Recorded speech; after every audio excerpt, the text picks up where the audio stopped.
Another one. 2010 North Star. Yep. Cadillac DTS. We're doing a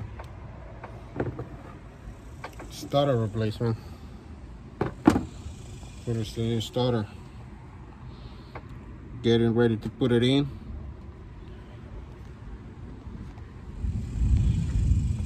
That's the starter is located on this car.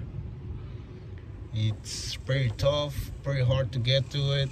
You gotta take the whole intake apart. The intake is somewhere back there. You gotta take all those screws back there, and basically that's how you do a starter on this car.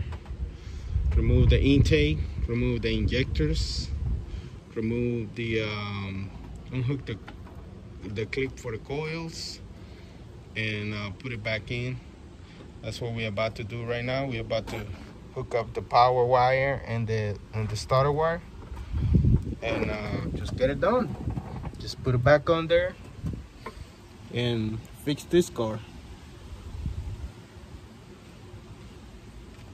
So this is how you do a starter replacement. You say the intake got to come off, pretty simple. And the starter is located underneath. So that's how you do a starter replacement on a 2010 Cadillac DTS. Thanks a lot, man. Thanks a lot for watching.